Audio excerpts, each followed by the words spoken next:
Bengali chemistry guide চ্যানেলে তোমাদেরকে স্বাগত। আজ আমরা পড়ব বোরের পারমাণবিক মডেল। তো রাদারফোর্ড পারমাণবিক মডেলে বেশ কিছু ত্রুটি আমাদের লক্ষণীয়। যেমন রাদারফোর্ড পরমাণু মডেল হাইড্রোজেন রেখা বর্ণালীর ব্যাখ্যা করতে পারে না। তেমনি রাদারফোর্ড পারমাণবিক মডেলে পরমাণুর স্থায়িত্বও পুরোপুরি দর্শাতে পারে না। সেই কারণে নিলস বোর 1913 সালে একটি নতুন পারমাণবিক মডেলের অবতারণা করেন, যার প্রথম স্বীকার্য হলো হাইড্রোজেন পরমাণুর ইলেকট্রনটি নিউক্লিয়াসকে কেন্দ্র করে নির্দিষ্ট ব্যাসার্ধ ও শক্তিসম্পন্ন বৃত্তাকার পথে ঘুরতে থাকে বা আবর্তন করে। এগুলিকে কক্ষপথ বলে। অর্থাৎ ইলেকট্রন যে বৃত্তাকার কক্ষপথে ঘুরছে তা নির্দিষ্ট, এবং এখানে শুধুমাত্র হাইড্রোজেন পরমাণুর ক্ষেত্রেই এই মডেলটি সীমাবদ্ধ, সেটাও বলা হয়েছে। দ্বিতীয় হচ্ছে, এই নির্দিষ্ট বৃত্তাকার কক্ষপথে যে কোনোটিতে আবর্তনকালে ইলেকট্রন কোনো শক্তি বর্জন করে না বা শোষণ করে না। অর্থাৎ এই নির্বাচিত কক্ষগুলি ইলেকট্রনটির কি থাকে, শক্তি স্থির থাকে। অর্থাৎ এই বৃত্তাকার কক্ষপথে যে বৃত্তাকার কক্ষপথ ইলেকট্রন ঘুরছে তখন তার শক্তি কি থাকে, স্থির থাকে। কোনোভাবে যদি তৃতীয় স্বীকার্য কি আছে, তৃতীয় স্বীকার্য হলো যখন কোনো ইলেকট্রন উচ্চ শক্তির কোনো সুস্থির কক্ষপথ থেকে নিম্নতর শক্তির সুস্থিত কক্ষপথে নেমে আসে, তখন ইলেকট্রনটা কি করে, ইলেকট্রনটি তরঙ্গের আকারে নির্দিষ্ট পরিমাণ শক্তি বিকিরণ করে। অন্যদিকে কোনো ইলেকট্রন যদি নির্দিষ্ট পরিমাণ শক্তি শোষণ করে ফেলে, তো তখন সে তার সেই কক্ষপথে যে কক্ষপথে ঘুরছিল সেখানে থাকতে পারবে না। সে কোথায় থাকবে, সে তার উচ্চতর কক্ষপথে সেখানে অবস্থান করবে। আর একটা বিষয় সে মনে রাখার, সেটা হচ্ছে যে দুটোই কক্ষপথের মধ্যবর্তী কোনো স্থানে ইলেকট্রন কিন্তু থাকতে পারবে না। অর্থাৎ সুনির্দিষ্ট যে কক্ষপথগুলি, স্থির কক্ষপথগুলি আছে, সেই কক্ষপথগুলিতেই ইলেকট্রন থাকতে পারবে। এই হচ্ছে আমাদের স্বীকার্য। তো স্বীকার্যগুলিকে ব্যাখ্যা করার জন্য আরও একটা বিষয় আমাকে দেখতে হবে, যে দেখো এখানে যে ছবিটাই আছে, ইলেকট্রন n=1 সেখান থেকে শক্তি শোষণ করে উচ্চতর কক্ষপথে চলে যাচ্ছে। আবার n=3 থেকে ইলেকট্রন শক্তি বিকিরণ করে n=1 চলে আসছে। তো এটা হচ্ছে দেখা। তো বোর মডেলের সাফল্য কি? বোর মডেলের প্রথম সাফল্য পরমাণুর স্থায়িত্ব। যখন নির্দিষ্ট কক্ষপথে ইলেকট্রনগুলি বৃত্তাকার কক্ষপথে ঘোরার ফলে সেখানে কিন্তু শক্তি স্থির, মানে সেখান থেকে কোনো শক্তি বিকিরণ নিজে থেকে হচ্ছে না, যেটা রাদারফোর্ডের ক্ষেত্রে হচ্ছিল। ফলে এখানে পরমাণু স্থায়িত্ব ব্যাখ্যা করা যায়, এটা প্রথম সাফল্য। অর্থাৎ রাদারফোর্ড যখন কোনো নির্দিষ্ট কক্ষপথ ব্যাখ্যা করে দেননি, বোর সেই নির্দিষ্ট কক্ষপথগুলোকে ডেজিগনেট করে দিল, যার ফলে ইলেকট্রনগুলি সেই নির্দিষ্ট কক্ষপথে ঘোরার সময় কোনো রকম শক্তি বিকিরণ করবে না, হয়ে গেল। দ্বিতীয় হচ্ছে, হাইড্রোজেনের রেখা বর্ণালী এই বোরের তত্ত্ব সহজে প্রমাণ করা যায়। কারণ যখন উচ্চতর কক্ষপথ থেকে নিম্নতর কক্ষপথে ইলেকট্রনগুলি আসছে, তখন সে নির্দিষ্ট পরিমাণ শক্তি বিকিরণ করবে। সে তো নিরবিচ্ছিন্ন বর্ণালী দেখাবে না, নিশ্চয়ই।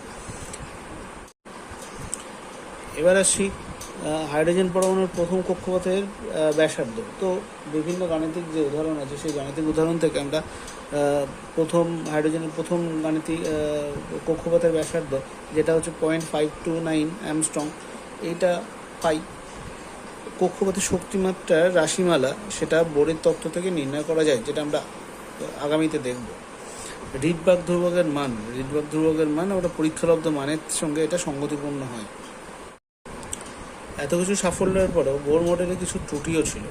তো সেই ত্রুটিতে আমরা যদি খেয়াল করি, বোর মডেলকে মূলত হাইড্রোজেন পরমাণুর জন্যই বা হাইড্রোজেন সাদৃশ্য পরমাণুর জন্যই এই মডেলটা উপস্থাপন করা। অর্থাৎ বেশি ইলেকট্রন বিশিষ্ট পরমাণুর ক্ষেত্রে বোর মডেল কোনো কাজেই আসবে না। তাহলে এটা একটা বড় ত্রুটি। দ্বিতীয় হলো, আমাদের যে হাইড্রোজেন বর্ণালীতে যে রেখা বর্ণালীগুলো পাওয়া যাচ্ছিল, বা এক ইলেকট্রন বিশিষ্ট সিস্টেমের ক্ষেত্রে যে রেখামণ্ডলীগুলো পাওয়া যাচ্ছিল সেগুলো যদি উচ্চ ক্ষমতা সম্পন্ন বর্ণালী বীক্ষণ যন্ত্রে রাখা হয় তখন সেটাকে কি হয়, সেটা সূক্ষ্ম সূক্ষ্ম তার সেই রেখাগুলো বিশ্লেষ্ট হয়ে যাচ্ছে সূক্ষ্ম সূক্ষ্ম রেখা। অর্থাৎ ধরে রাখো যে তুমি একসাথে অনেকগুলো ছোট স্টিককে রাখলে, তাদের মধ্যে ছোট্ট গ্যাপ রাখলে, সেই গ্যাপগুলোকে তুমি যদি দূর থেকে দেখো তখন সেটাকে একটাই মনে হবে, একটাই স্টিক মনে হবে। কিন্তু সেটাকে যদি খুব মাইন্যুটলি দেখো দেখবে যে তুমি তার মধ্যে ছোট ছোট দাগ আছে। যেমন ধরে রাখো তুমি চিরুনির যে স্ট্রিকগুলো আছে, চিরুনি স্ট্রিকগুলো দূর থেকে যদি তুমি দেখো তোমার কি মনে হবে, দূর থেকে দেখলে মনে হবে ওটা একটাই। কিন্তু চিরুনিটা যখন তুমি কাছে নিয়ে আসবে, চোখের কাছে নিয়ে আসবে, তখন দেখবে চিরুনিটা কিন্তু একটাই না, ওর মাঝখানে অনেক ফাঁকা জায়গা আছে। তাহলে এখানেও সেই বর্ণালীগুলোকে এইভাবে ছোট ছোট রেখায় বিভক্ত হয়ে যাচ্ছিল। এটা দুটোভাবে আরও ভালোভাবে বোঝাচ্ছিল। এক হচ্ছে চৌম্বক ক্ষেত্রের প্রভাবে এই রেখাগুলো গিয়ে বিশিষ্ট হয়ে যাচ্ছিল। এগুলোকে আমরা বলছি যে জিম্যান এফেক্ট। আর তড়িৎ ক্ষেত্রের প্রভাবেও এই একই ঘটনা ঘটছে, তাকে আমরা বলছি স্টার্ক এফেক্ট। তাহলে এইটার কিন্তু সুনির্দিষ্ট ব্যাখ্যা বোর মডেল দিতে পারেনি। বোর মডেল কিন্তু শুধুমাত্র রেখাবর্ণালীর বিষয়টা বলতে পারে, কিন্তু রেখাবর্ণালীর রেখাগুলি যে বিশ্লিষ্ট হচ্ছে সেইগুলো কিন্তু সম্বন্ধে কোনো ধারণা দিতে পারেনি। এবার আসছি হাইজেনবার্গের অনিশ্চয়তা নীতি। তো বিজ্ঞানের অগ্রগতির সঙ্গে সঙ্গে আরও অনেক তত্ত্ব আসবে। তো হাইজেনবার্গের তত্ত্ব তারপরে এসছে। হাইজেনবার্গের তত্ত্ব অনুযায়ী কোনো ঘূর্ণীয়মান কোনো নির্দিষ্ট মুহূর্তে ইলেকট্রনের মতো ক্ষুদ্রাতি ক্ষুদ্র কণার গতিবেগ বা ভরবেগ ও তার অবস্থান একই সাথে নির্ভুলভাবে নির্ণয় করা সম্ভব না। অর্থাৎ তুমি একটা ইলেকট্রনের একটা পরমাণুর মধ্যে ইলেকট্রন নিউক্লিয়াসকে কেন্দ্র করে বনবন করে ঘুরছে, তুমি একই সঙ্গে সে কোন পজিশনে আছে এবং তার ভরবেগ কত সেটা তুমি কখনোই নির্দিষ্টভাবে বুঝতে পারবে না। তো এইটা তুমি বলতে পারো যে বোর মডেলের ত্রুটি। তাহলে এরপর আমরা দেখব যে আর কি হয়। এর আগে আমরা বামার সারি, লাইম্যান সারি, ফুন সারি, সেটা হাইড্রোজেন রেখাবর্ণালীর ক্ষেত্রে দেখেছি। তো সেই রেখাবর্ণালীকে ব্যাখ্যা করতে গেলে আমরা এখান থেকে দেখতে পাবো যেটা যদি নিউক্লিয়াস হয়, নিউক্লিয়াসের বাইরে প্রথম কক্ষপথ, দ্বিতীয় কক্ষপথ, তৃতীয় কক্ষপথ, এইভাবে পরপর যদি বাড়তে থাকে, সর্ববহিস্থ কক্ষপথ ধরে রাখো এখানে n=7, সেখান থেকে যখন একটি ইলেকট্রন তার প্রথম কক্ষপথে ফিরে আসছে তখন সে শক্তি বিকিরণ করছে, তেমন 6 থেকে 5 থেকে 4 থেকে 3 থেকে 2 থেকে। তাহলে আসলে এই যে ব্যান্ডটা পাওয়া যাচ্ছে এটাকে আমরা বলছি লিম্যান সারি। তারপরে এই বামার সারির ক্ষেত্রেও কিন্তু একই, সে উচ্চতর কক্ষপথ থেকে নিম্নতর কক্ষপথ, উচ্চতর কক্ষপথ থেকে নিম্নতর কক্ষপথ এইভাবে আসছে। যে ব্যান্ডটা পাওয়া যাচ্ছে সেটাকে আমরা বলছি বামার সারি। এখন এই বামার সারি কিন্তু দৃশ্যমান আলোকে দেখা যায়, তার যে তরঙ্গ দৈর্ঘ্য হয় সেটা কিন্তু দৃশ্যমান আলোকের মধ্যেই পড়ে। তো এইভাবে আমরা বলতে পারি যে ইলেকট্রনগুলি যেহেতু নির্দিষ্ট কক্ষপথগুলোতেই থাকে, n=1 2 3 4 5 6 এইভাবে, তো ইলেকট্রনগুলি যখন শক্তি বিকিরণ করে নিম্নতর কক্ষপথে আসে তখন সুনির্দিষ্ট পরিমাণ শক্তি সে বিকিরণ করে, এবং ইলেকট্রনগুলি যখন নিম্নতর কক্ষপথ থেকে উচ্চতর কক্ষপথে যায় তখনও কিন্তু সে সুনির্দিষ্ট পরিমাণ শক্তি গ্রহণ করে উচ্চতর কক্ষপথে যায়। এর ফলে আমি এই শক্তিকেই যখন বর্ণালী বীক্ষণ যন্ত্রের সাহায্যে আমি দেখতে পাই তখন সেই শক্তিটাকে আমি কখনোই নির্বিচ্ছিন্নভাবে দেখতে পাবো না, সেটাকেই ওই রেখা আকারে প্রথমে একটা দাগ, তারপর কিছুটা ফাঁকা, আবার কিছুটা দাগ, আবার কিছুটা ফাঁকা, এইভাবেই কিন্তু আমরা সিগন্যালটা পাবো। তো আমরা এই বোর তত্ত্বের সাহায্যে হাইড্রোজেনের বর্ণালীর ব্যাখ্যা কিন্তু এখান থেকে পেয়ে যাই। বোর দ্বারা হাইড্রোজেন পরমাণুতে আবর্তনরত ইলেকট্রনের গতিবেগ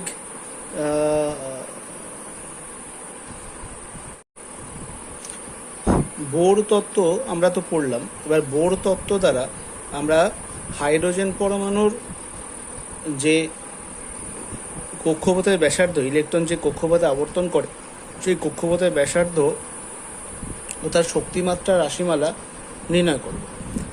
তো সবার প্রথমে দেখো একটা ছবি আছে, যে ছবিতে একটি প্রোটন লাল রঙের ও একটি ইলেকট্রন রয়েছে। আদতে রঙটা শুধুমাত্র বোঝানোর জন্য, এই ধরনের কিছুই হয় না। এদের মধ্যে ডিস্টেন্স আর, এবং এই ইলেকট্রনটি ঘোরার ফলে এর বাইরের দিকে কিন্তু একটা অপকেন্দ্র বল পাওয়া যায়। তো প্রথমে দেখো আমাদেরকে মানতে হবে যে এই ইলেকট্রন ও এই প্রোটন এদের মধ্যে যে আকর্ষণ বলটা কাজ করছে, সেই আকর্ষণ বলটা কি? এদের মধ্যে আকর্ষণ বল হলো F. F is equal to E square, মানে ইলেকট্রন ও প্রোটনের চার্জের গুণফল divided by R square into 4π/ε0। তোমরা জানো কুলম্বের সূত্র তোমরা স্থির তড়িৎ চলতড়িৎ এই চ্যাপ্টারতে ক্লাস 10-এ পড়েছো, এবং সেখানে কুলম্বের সূত্রতে তোমরা জানো দুটি আধান যদি পরস্পরের কাছাকাছি থাকে এবং তাদের মধ্যে দূরত্ব যদি আর থাকে, তো সিজিএস পদ্ধতিতে তার কুলম্বের সূত্র অনুযায়ী যে আকর্ষণ বলটি হয় সেটা F is equal to E square by R, বা Q1 Q2 by R square. কিন্তু কথাটা হচ্ছে যে এখানে আমি এসআই পদ্ধতি ব্যবহার করেছি। এসআই পদ্ধতিতে এই 4πε0 এই বিষয়টাকে ধরা হয়। তো তোমাদেরকে পরিচয় করিয়ে দিই। ε0-র মান হলো 8.85419 10⁻⁻12 coulomb square newton inverse metre inverse. তো বিষয়টা হচ্ছে যে এই আবর্তনরত যে এদের মধ্যে যে আকর্ষণ বল, ইলেকট্রনটা প্রোটন দ্বারা যা আকর্ষণ হচ্ছে, অর্থাৎ ইলেকট্রন কি বন করে ঘোরার সময় সেটা বাইরের দিকে যে বলটা ক্রিয়া করছে সেই বলটার সঙ্গে সমান হবে, নাহলে এটা এইখানে স্থির থাকবে না। তাহলে সেই বলটা কি? সেটাই হচ্ছে অপকেন্দ্র বল। ইজিক্যাল টু হচ্ছে F is equal to mv²/r, mv²/r। এখানে ভিটা কি? এখানে ভি হচ্ছে ওই ইলেকট্রনটার গতিবেগ, এম কি? ইলেকট্রনটার ভর, আর কি? আর হলো এই যে ব্যাসার্ধ, সেই ব্যাসার্ধর যে দূরত্ব সেটা, এদের মধ্যে যে দূরত্ব সেটা।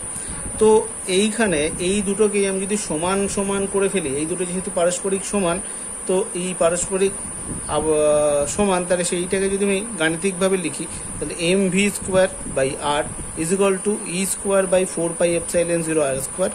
এইবার এখান থেকে আমরা v² ইজ ইকুয়াল টু করলাম কি, v² ইজ ইকুয়াল টু এই v² is equal two e² into r করলাম, এমটাকে নিচে নামালাম, করলে কি হচ্ছে এই আর আর আর আর আর স্কোয়ারে কেটে আর হলো e²/4πε0 m ইন্টু আর v²। এটা একটা রাশি পাওয়া গেল, এটাকে আমরা ইকুয়েশন 1 দিয়ে দিলাম।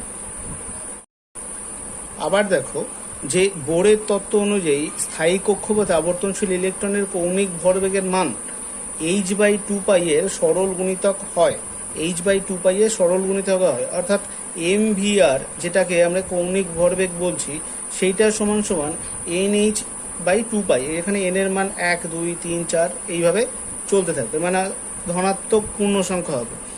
তো এখান থেকে আমরা ভি এর মান পেয়ে যাব nh/2π ইন্টু mr, v² করলাম, মানে দুদিকে আমি বর্গ করলাম, বর্গ করলে কি দাঁড়ালো n²h²/4π² m² আর²। এটাকে 2 নম্বর সমীকরণ দিলাম। এবার এই 1 নম্বর ও 2 নম্বর সমীকরণকে যদি তুলনা করি, যদি ওদেরকে পাশাপাশি রাখলে দেখো কি হয়। প্রথমে আমরা পেয়েছিলাম কি e²/4πε0 m into r is equal to, দেখো এইটাকে আমরা বসিয়ে দেবো n²/4π² m² r²। এবার তুমি যদি পরপর কাটাকুটি করো, 4 4 কাটলো, পাই² থেকে পাই কাটলো, m² থেকে m থাকলো, r² থেকে r থাকলো, এই মিলিয়ে e²/ε0 is equal two n²h² 4πmr। এবার r ইজ ইকুয়াল টু কি দাঁড়াবে? r ইজ ইকুয়াল টু যদি দাঁড়ায় n²h²ε0 পাই m ইন্টু e²। এই হয়ে গেল পরমাণুর ব্যাসার্ধের রাশিমালা। এই বোরের পারমাণবিক মডেল থেকে যে পরমাণুর ব্যাসার্ধের রাশিমালা পাওয়া গেল, সেখান থেকে আমরা হাইড্রোজেন পরমাণুর প্রথম কক্ষপথের ব্যাসার্ধ নির্ণয় করতে পারি। তো দেখে নেওয়া যাক সেটা কেমন হয়। দেখো এটা যদি পজিটিভ চার্জ হয়, এটা প্রোটন, এবং এর চারপাশে একটি ইলেকট্রন ঘুরছে, বৃত্তাকার কক্ষপথে ঘুরছে, যার দূরত্ব r। এবং আমরা এই রাশিমালা থেকে দেখতে পাই যে r = n² h²ε0 divided by πm²। ঠিক আছে, তোমরা এখানে জানোই যে h হচ্ছে প্ল্যাঙ্ক কনস্ট্যান্ট, ε0 পরাবৈদ্যুতিক ধ্রুবক, পাই এর মান তোমরা জানো, m হচ্ছে মাস অফ ইলেকট্রন, ইলেকট্রনের ভর, ই এখানে ইলেকট্রনের আধানের পরিমাণকে নির্দেশ করছে। আর সমস্ত ভ্যালুগুলোই SI পদ্ধতিতে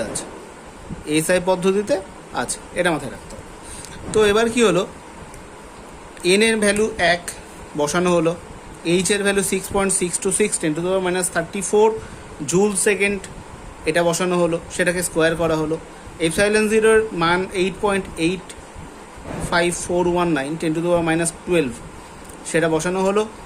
পাই এর মান 3.14 অ্যাপ্রক্স ধরে নাও, ইন্টু 9.109 10⁻31 কেজি, এটা একটি ইলেকট্রনের ভর, খুবই নগণ্য ভর হয়, তোমরা জানো সবাই। আর এর সাথে আমি ই বলতে ইলেকট্রনের আধান 1.602 10⁻19 কুলম, এইটাকে আমি দেওয়া হলো। এই টোটাল ভ্যালুগুলোকে বসিয়ে উপর লব ও হরের অংশকে ক্যালকুলেট যদি তুমি করো, যদি সমাধান করো, তখন এটার উত্তর যেটা হবে সেটা 5.292 10⁻11 মিটার। সেটাকে আমি যদি অ্যামস্ট্রংকে কনভার্ট করি 0.529 অ্যামস্ট্রং। এইখানে বলে রাখি যে তোমাদের এই ডেটাটা সব সময় লাগবে। 10⁻12 metre = 1 picometre, 10⁻9 metre = 1 nanometre, 10⁻10 metre = 1 Armstrong.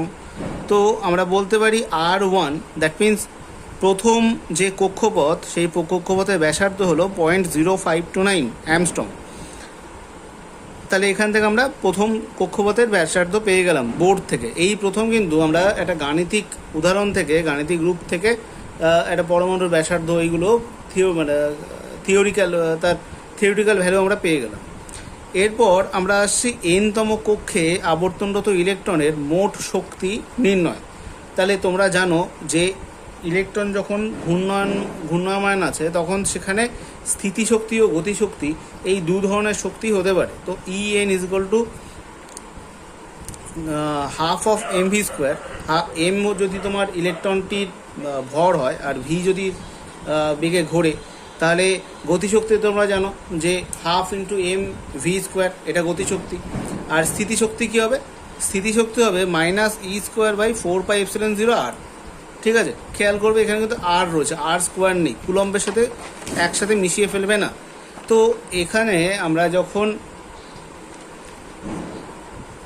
এটাকে ক্যালকুলেশন করার ফলে দেখো আমার শেষে যেটা আসছে, এইখানে ক্যালকুলেশন নিয়ে তোমাদের বলার নেই, এগুলো সহজ, তোমরা সবাই জানো। En = -e⁴m 8ε0 h²n²। এই বিষয়টাকে মাথায় রাখতে হবে। এই যে শক্তির রাশিমালা এবং ব্যাসার্ধের রাশিমালা, এই ব্যাসার্ধের রাশিমালা, শক্তির রাশিমালা, এই দুটো জায়গাতে কিন্তু পরীক্ষায় প্রশ্ন আসে যে শক্তি নির্ণয় করো বা ব্যাসার্ধ নির্ণয় করো। তো দেখো এখানে আর এর ভ্যালু, এখানে যেটা বলার, এখানে আর এর ভ্যালুটা কিন্তু আগের যে আমার আর এর রাশিমালা নির্ণয় করা ছিল, সেখান থেকে সরাসরি বসানো হলো। এবার মজার বিষয় হলো বোর তত্ত্বের সাহায্যে রিডবার্গ সমীকরণের উপপাদন। তোমরা জানো যে যখন বামার, পাসেন, ফুন্ড, এই ধরনের যে বর্ণালীগুলো পাওয়া যাচ্ছিল, সেই বর্ণালীর কোটিগুলো পাওয়া যাচ্ছিল হাইড্রোজেন পরমাণুর ক্ষেত্রে, সেখানে একটা কনস্ট্যান্ট ধরা হয়েছিল, রিডবার্গ কনস্ট্যান্ট, এবং তার একটা ভ্যালু তখন আন্দাজ করা হয়েছিল। সেটাকেই আমরা যদি এবার লজিক্যাল ওয়েতে আসি, তখন দেখো যে আমার ধরে নাও একটা ইলেকট্রন, সে উচ্চতর কক্ষপথ থেকে নিম্নতর কক্ষপথে অবতরণ করলো। তাহলে অবতরণ করার ফলে ধরো n2 থেকে n1-এ আসলো, n2 থেকে n1-এ আসলো।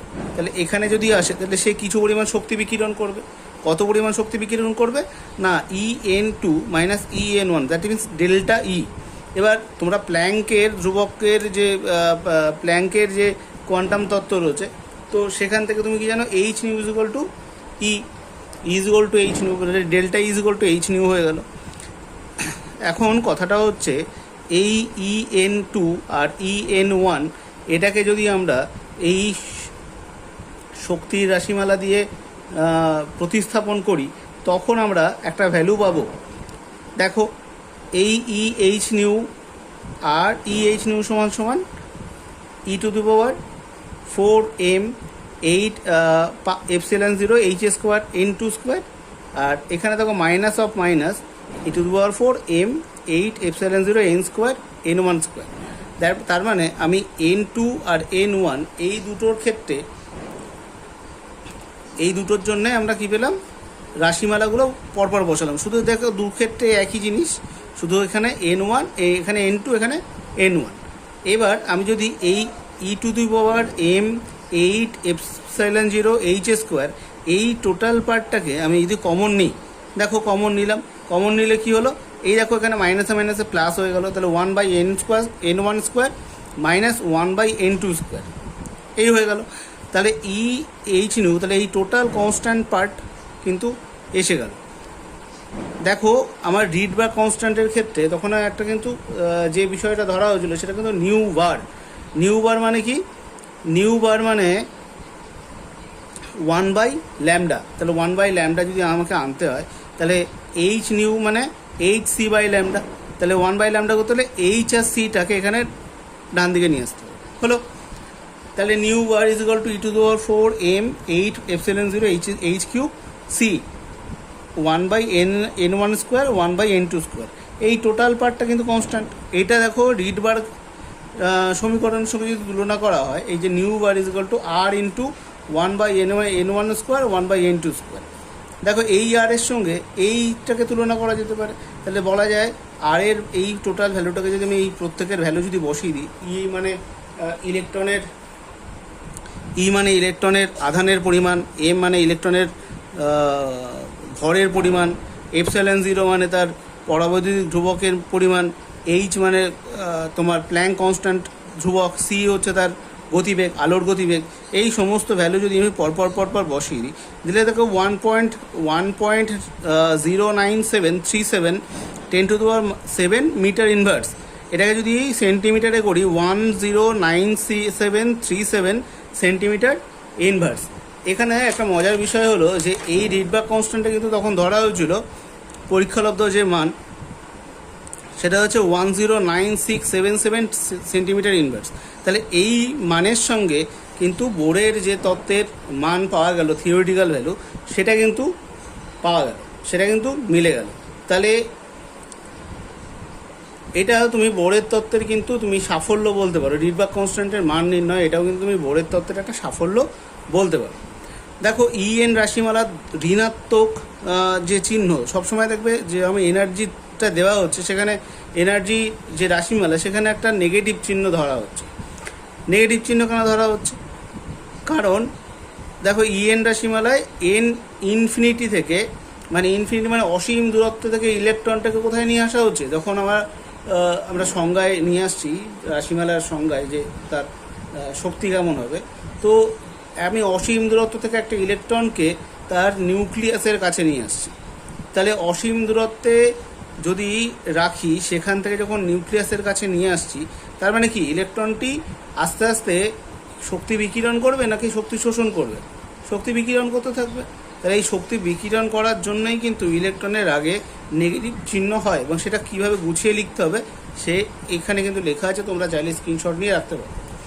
আর এই প্রসঙ্গে বলে রাখি, তোমাদের যদি কারোর সম্পূর্ণ নোটটি লাগে, তো তোমাদের মেল আইডি বা হোয়াটসঅ্যাপ নাম্বার তুমি আমার কমেন্ট সেকশানে জানিয়ে দেবে, আমি তোমাদেরকে পাঠিয়ে দেবো।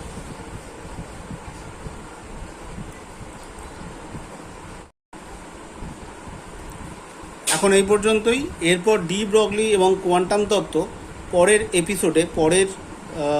এপিসোডে আমি বুঝিয়ে দেব। ধন্যবাদ।